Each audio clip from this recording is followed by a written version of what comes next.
On March 23, 1918, more than 1,800 people packed into London's Wood Green Empire Performance Hall. The opulent, polished brass and red velvet of the venue had already served as a temporary home for dozens of musicians and theater productions.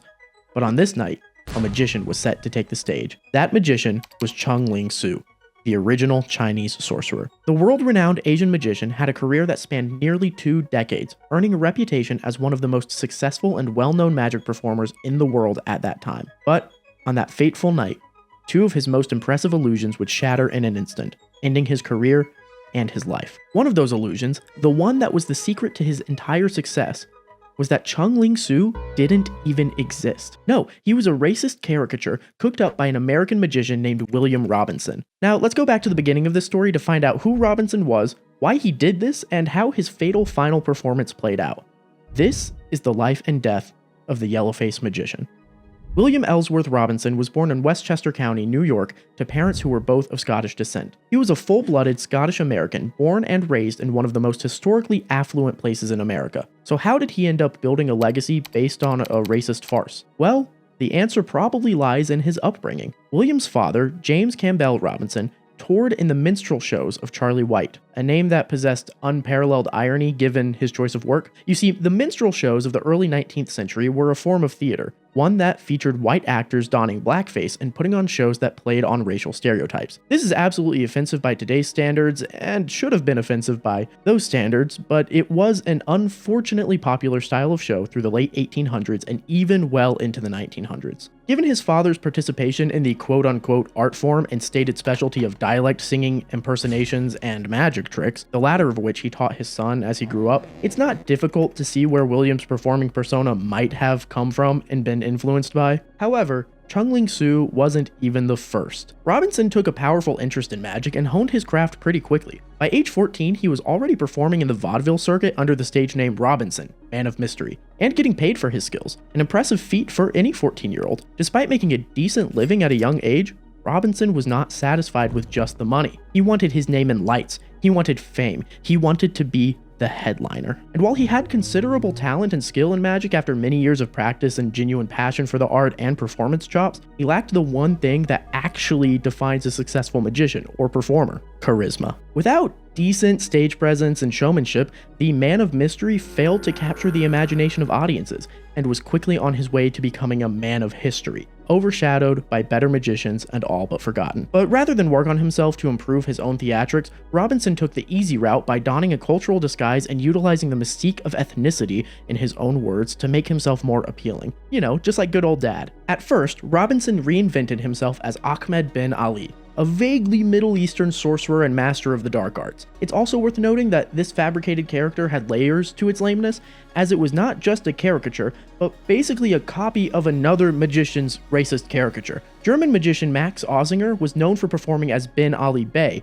a vaguely Middle Eastern sorcerer and master of the dark arts. He even copied 2/3 of the name. Of course, the appeal to becoming such a character was that Robinson wouldn't have to speak or present himself with any kind of charm. The character was the show, and his shortcomings as a performer would be negated. That was his hope, at least. Robinson continued his act as a foreign illusionist, also using Ozinger's trademark magic tricks because he never copied anything halfway. As he tried to claw his way into stardom, he went on to perform alongside and act as an assistant to famous magicians such as Harry Keller and Alexander Herman through the 1800s. When he realized Ahmed bin Ali wasn't working, Robinson became Nana Sahib, an Indian fakir, and then Abdul Khan, a sorcerer from Constantinople, going all in on the character each time. Despite rubbing elbows with the best of the best, learning their tricks, and trying on several new personas, headliner status still eluded him. However, the spotlight he was seeking would soon shine on him. In 1898, Robinson crossed paths with a Chinese magician named Chingling Fu. Fu drummed up buzz for himself by offering $1,000, which is almost $37,000 today, to anyone who could copy his illusions.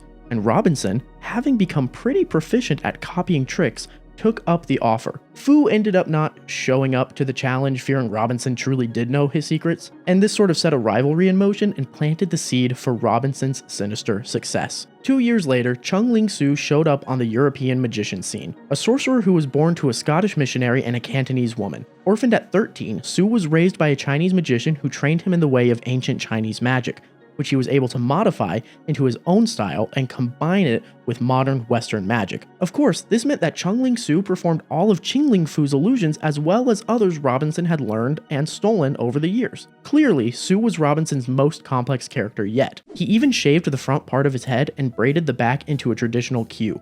He wore Chinese garb, complete with silk robes and wide sleeves, darkened his skin with grease paint, and, most importantly, he never spoke. Chung Ling Soo did not know English. So why would he need to speak outside of barking orders in what Robinson assumed sounded like Chinese to his assistant, who was also not Chinese? Even in public, Soo would travel with an interpreter, a Japanese man masquerading as a Chinese man, to maintain the illusion. There is only one report of Robinson dropping the act in public, but we'll get to that in a bit. As years passed and Chung Ling Soo became a worldwide sensation, Robinson knew he had found his winning formula. Finally, he was the headliner. He even ran Chingling Fu, the person he shamelessly copied, out of London in 1905 when Fu backed down from yet another challenge with Robinson. This time it was to prove that he was an imposter, but ultimately audiences did not care. To them, the imitation was good enough. For 13 years, Robinson enjoyed the fruits of his, I was gonna say labors, but let's be honest, his trickery. He became massively wealthy, enjoyed worldwide renown, and had his name in lights for more than a decade. However, his dedication to copying Chingling Fu's act proved to be his downfall. At the height of his popularity, Chingling Fu's most famous and dangerous trick was called Condemned to Death by the Boxers, with Boxers referencing a Chinese secret society known for the Boxer Rebellion in 1899. The trick involved calling up members of the audience to mark several bullets, which were then loaded into guns and fired at the magician, who would seemingly catch them and present them on a plate. In reality, the magician would palm the marked bullets while different bullets were loaded into the weapons. The custom-built guns were then rigged to fire from an empty chamber below the real barrel, so the magician was never really in danger. On that fateful night in March, Chung Ling Soo's rendition of the trick went horribly, horribly wrong. The setup went as planned, with audience members marking bullets and Soo palming them for the big reveal. But after the weapons were loaded, aimed, and fired, one of the guns sounded louder than usual, and Soo seemed stunned. For an instant, Robinson dropped his act, stating in clear, unbroken English on stage, "Oh my God, something's happened. Lower the curtain." One of the several guns aimed at Robinson fired a real bullet, striking him in the chest. The next morning, William Robertson and Chung Ling Soo were dead. So what happened? After an investigation by gun expert Robert Churchill, it was discovered that residue of unburned gunpowder had built up on the parts that fired the actual projectile, which caused the unintended discharge of one of the weapons. It turns out that Robinson chose to manually dismantle the weapons and clean them to save bullets and gunpowder, rather than firing them off safely to ensure they were unloaded. This allowed gunpowder to collect in an undesirable place and ultimately caused his death. This brings us to the end of Chung Ling Soo's story and the end of William Robinson's legacy as an imposter magician. Thanks so much for watching. If you enjoyed the video, please consider subscribing to the channel. It helps a lot. While you're here, let me know in the comments what magic topics you want me to cover next. See you in the next one.